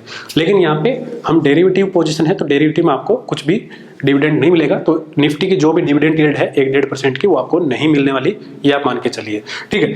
और फिर जो है इसमें एक प्रॉब्लम ये है कि खास करके ज़ीरोधा में आपको पुट बाय ना करने दें। ये पॉइंट आप जो है लूज नहीं कर सकते। यहाँ पे आपको हेजिंग रखनी ही पड़ेगी और इसी पोर्टफोलियो में रखनी पड़ेगी। अलग पोर्टफोलियो में रखोगे तो आपको मार्जिन बेनिफिट नहीं मिलेगा, समझ रहे हो आप। इसी पोर्टफोलियो में आपको जो है हेजिंग रखनी पड़ेगी। तो अगर आपका ज़ीरोधा मंथली में कोशिश करोगे मिल जाता होगा, मंथली में नहीं मिलता है तो दिक्कत है, फिर जो है आप नहीं कर सकते। ये बिना पुट के ये ट्रेड नहीं कर सकते। भले ही मार्केट लॉन्गर टाइम में ऊपर जाए, बिल्कुल जाएगा, लेकिन कल गिर जाए इस बात का तो नहीं पता ना, अगले महीने गिर जाए ये तो नहीं पता ना। आपने 16,000 पे बाइंग कर ली, मैं तो बोलता हूँ कि आपने 15,800 पे बाइंग कर ली, आपने 15,000 पे डिप बाई कर ली, लेकिन 10 साल बाद एक बार मार्केट 15,000 से 30,000 चला गया, और 10 साल बाद जो मार्च 2020 में हुआ वो अगर दोबारा से अप्रैल 2031 में होगा तो, और उस टाइम पे आपके पास वो पुट नहीं है तो 10 साल के रिटर्न आपके जो हैं सिर्फ 2 महीने में 50% रिड्यूस हो जाएंगे। अगर आपके पास वो पुट नहीं है तो पुट जो है नहीं छोड़ सकते। इंश्योरेंस जो है पोर्टफोलियो का हमेशा होना चाहिए हेजिंग के लिए। हेजिंग के लिए हमेशा इंश्योरेंस रखना ही रखना है, तो ये बात आपको ध्यान रखना है, ठीक है। अब बात आती है कि इस पोर्टफोलियो के फायदे गिना दिए, ईटीएफ के सामने एक फायदा और है। वो क्या है, ईटीएफ में अभी प्रॉब्लम जो है 3 प्रॉब्लम आ रही है। पहली प्रॉब्लम तो ये है कि ईटीएफ में बेचने के लिए प्रॉब्लम आती है। बेचने के लिए जैसे कि मैंने बताया कि वैसे तो लॉन्ग टर्म के लिए जो है क्वांटिटी ज़्यादा नहीं निकालते, लेकिन फिर भी प्रॉफिट बुकिंग तो रहता है। जैसे कि आपको ध्यान होगा लास्ट मंथ 41,000 के आसपास जो है बैंक निफ्टी का हो गया, ऐसा ध्यान था, और 420 के आसपास जो है बैंक बीज थी, निकालनी थी, कोशिश भी की थी, लेकिन ओटीपी जनरेट करना वो आएगा, इतने में टाइम एक्सपायर हो गया, ओटीपी आया, तब तक नहीं निकाल पाए। फिर सोचा कि कल निकाल देंगे, परसों निकाल देंगे। उसके बाद जो है वो 420 के ऊपर दोबारा आए नहीं बैंक बीज, अब आई थिंक वो 350 के आसपास चल रहा है। तो समझ रहे ना आप, तो ये एक इरिटेटिंग प्रोसेस जो है रेगुलेटरी ने ऐड कर दिया है। पहले क्या था कि ठीक है जब मर्जी बेचा जब मर्जी ऐड कर लिया, वो ठीक था, लेकिन अभी जो है ऐसा नहीं है, तो वो इरिटेटिंग है वहाँ पे। दूसरा क्या है कि ब्रोकर डेली एमटीएफ चेंज कर रहे हैं। ओके, अगर आपने कुछ ईटीएफ बाय किए होंगे उसके सामने आप देखो कि कभी तो जस्ट फॉर एग्जांपल कि आपने 10 लाख की ईटीएफ आपके अकाउंट में है और उनको आपने प्लेस कर दिया, तो कभी उसके सामने आपको मार्जिन 7 लाख मिलता है, 70% मिलता है, कभी वो 80% 8 लाख दे देते हैं, कभी वो बोलते हैं कि नहीं 60% देंगे। तो जो मार्केट में वॉलेटिलिटी आती है तो ब्रोकर जो है उनको बार बार एमटीएफ को चेंज कर रहे हैं। हो सकता है कि आगे फ्यूचर में वो बंद भी कर दें, वो तो ब्रोकर आपको दे रहा है ना एमटीएफ, एक्सचेंज थोड़ा ना दे रही है। ये जो हम पोजीशन बना रहे हैं ये तो एक्सचेंज का रूल है, एक्सचेंज दे रहा है हमको, भाई एक्सचेंज गारंटी दे रहा है कि ये इंडेक्स में आप 10% में ट्रेड कर सकते हो, ठीक है, और वो चलता रहेगा। पिछले कई सालों से चल रहा है, जब से डेरिवेटिव चालू हो तब से चल रहा है। लेकिन एमटीएफ कौन देता है, एक्सचेंज थोड़ा ना देता है। एमटीएफ तो आपको जो मार्जिन ट्रेडिंग फैसिलिटी है वो तो ब्रोकर देता है। अब ब्रोकर बोले कि नहीं दूंगा भाई, मैं तो मेरी मर्जी, पैसा नहीं है मेरे पास, नहीं दूंगा, तो आप क्या करोगे। तो आज जो 80% जो 2 महीने पहले 80% थी उसको उन्होंने 60 कर दिया, 60 से वापस 65 कर दिया, 65 से 55 कर दिया। तो दिक्कत है ना। हमने ये सोचा था कि 10 लाख का ETF आपने रखा है, 10 लाख के ETF में आपको 8 लाख मिल गया, उस 8 लाख से आप ऑप्शन वीकली स्ट्रेंगल ट्रेड कर सकते हो, उस पर 1-1.5% ले सकते हो। लेकिन पता लगा कि वहाँ पे रातों रात जो है MTF कम कर दिया, आपने पोजीशन ले रखी थी, उस पर शॉर्ट प्लेंटी लग रही है अभी, तो वो प्रॉब्लम जो है ETF के साथ है।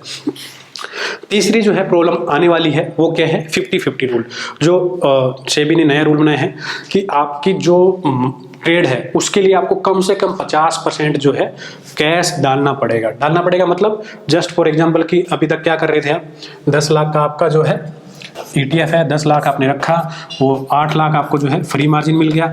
इस 8 लाख का आप क्या कर रहे हो, वीकली आयरन कंडोर बेच रहे हो या वीकली स्ट्रेंगल बेच रहे हो, हर हफ्ते 1-1.5% कमा रहे हो, एक्स्ट्रा कमा रहे हो बिना वजह से इस 8 लाख पे। तो इस 8 लाख पे आप जो है हर महीने 8-10 हज़ार रुपये एक्स्ट्रा बना रहे थे, और इंडेक्स के ETF आपके जो रिटर्न दे रहे हैं वो तो है ही। ठीक है, पहली दिक्कत क्या हुई, ये 8 लाख का उन्होंने 7 कर दिया, 6 कर दिया। ठीक है, अब सेबी बोल रही है कि ये 8 लाख आप यूज नहीं कर सकते। अगर आपको ये 8 लाख पूरा यूज करना है तो 8 लाख और डालो। अगर आपके पास 16 लाख रुपए होंगे, 8 लाख आपका कैश का, 8 लाख मार्जिन का, तब आप जो है इसको यूज कर पाओगे। यानी कि इस 8 लाख में से आप जो है पूरा का पूरा यूज नहीं कर सकते बिल्कुल भी। आप बोलोगे इस 8 लाख में हम 4 लाख की पोजीशन बना सकते हैं कि नहीं, आपको पोजीशन बनाने के लिए जस्ट फॉर एग्जांपल कि आपको जो है एक स्ट्रेंगल बनाना है 1 लाख रुपए का, तो आपको 50,000 रुपये जो है क्या बोलते हैं देसी भाषा में झक मार के डालना पड़ेगा। 50,000 रुपये यहाँ से डालना पड़ेगा कैश, और 50,000 रुपये इसमें से यूज कर सकते हो। समझ में आ रही है आपको क्या बोल रहा हूँ मैं? तो जब ये रूल चालू हो जाएगा तो ETF हमारा क्या काम आया, ना तो उसको प्रॉफिट बुक कर सकते हैं जल्दी से, OTP का पंगा, ये पंगा। दूसरा जो है डेली MTF के मार्जिन रिवाइज हो रहे हैं, हमने 8 लाख की पोजीशन लेके रख ली, अगले दिन ब्रोकर ने बोला कि मैंने तो 80% जो है हेयर कट के बाद 80% मिल रहा था, अभी 70% मिलेगा, 60% दूंगा। अब पोजीशन पे 10% की शॉर्ट प्लेंटी लगेगी, वो भी हमको पे करनी। तीसरा जो है 2 महीने बाद सेबी ने बोल दिया कि भाई नई पोजीशन जो भी आप पहले 8 लाख की बनाते थे, इस 8 लाख की एग्जिस्टिंग पोजीशन के लिए आपको 8 लाख और डालने पड़ेंगे, क्योंकि बहुत सारे ट्रेडर बना रहे हैं, हम हमारे साथ फॉलो भी कर रहे हैं, वो वीकली पोजीशन भी पूछते हैं। ठीक है, तो ये प्रॉब्लम आने वाली है सबको। ठीक है, तो इसलिए जो है टाइम है कि आप ये जो ETF लॉन्गर टर्म के लिए एक्यूमुलेट कर रहे हो उसको आप जो है इस पॉइंट पे सोच सकते हो। बस यहाँ पे प्रॉब्लम सिर्फ ये है, और कोई प्रॉब्लम नहीं है। इस स्ट्रेटेजी में सिर्फ ये टैक्स वाली प्रॉब्लम है, और कहीं प्रॉब्लम नहीं है। ठीक है, लेकिन ठीक है ना, टैक्स प्रॉफिट में से दे रहे हो, अगर 100% जा रहा है आपका तो उसमें से थोड़ा बहुत टैक्स दे दोगे तो क्या दिक्कत है। वैसे टैक्स बचाने के बहुत सारे तरीके हैं, मैं टैक्स चोरी को नहीं बोल रहा, लेकिन आप अपने CA से पूछ सकते हो, आप अपने अकाउंट अलग कर सकते हो, अपनी वाइफ के नाम पे ट्रेड कर सकते हो, आप अपनी फैमिली के नाम पे, आप अपने HUF के नाम पे एक अकाउंट बना सकते हो। ओके, कंपनी के नाम पे जो है एक्सपेंस वगैरह दिखा सकते हो, अगर आप कोई बिजनेस करते हो तो उनके नाम पे आप डीमैट खुलवा सकते हो। तरीके बहुत हैं, आपका CA बता देगा। तो अगर आप ये पॉइंट मैनेज कर सकते हो टैक्स वाला, तो ये स्ट्रेटजी जो है बेस्ट है, जो आपके साथ शेयर की है, लॉन्ग टर्म में जो है आपको बहुत अच्छा काम देगी। ठीक है, तो हमने काफ़ी चीज़ें यहाँ पे कवर करने की कोशिश की है। कुछ रह तो नहीं गया? नहीं, कुछ नहीं रहा, सब चीज़ें हो गई कवर। अगर कुछ रह गया तो आप कमेंट बॉक्स में पूछ सकते हो, और वैसे व्हाट्सएप पे बहुत सारे लोग पूछते हैं, आप भी पूछ सकते हो। और आपको लग रहा है कि इसमें कुछ चीज़ें छूट गई हमसे, आपको पता है, तो आप भी कमेंट बॉक्स में बताइए, ताकि कम्युनिटी को पता लगे, और अगर हमको भी वो हाईलाइट होगा तो नेक्स्ट वीडियो में हम उसको कवर करने की कोशिश करेंगे। ठीक है, तो उम्मीद है कि ये जो एफर्ट हमने 2 वीडियो को बनाया है लॉन्ग टर्म के लिए आपको समझ में आएगा।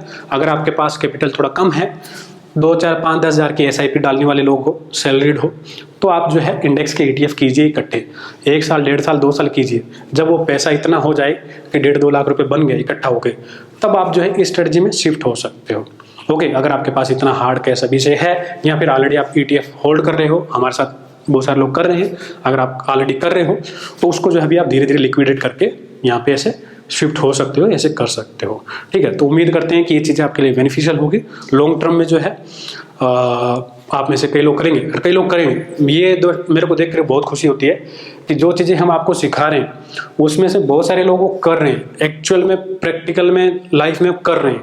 ठीक है, जैसे कि हमने पिछले दिनों में स्ट्रेंगल की, आयरन कंडोर की आपके साथ स्ट्रेटेजी डिस्कस की, आपको ऑप्शन सेलिंग के फायदे बताए, बहुत सारे लोग कर रहे हैं, मज़ा आता है। अब आपको फ्री में सर्विस दे रहे हैं, बहुत सारे लोग व्हाट्सएप पे पूछ रहे हैं। ठीक है, तो उसमें हमको इतनी देख के संतुष्टि होती है कि ठीक है, लोग सीख रहे हैं ना, कर रहे हैं ना, लाइन पे आ गए ना, बाइंग से सेलिंग पे आ गए ना, ठीक है चलेगा।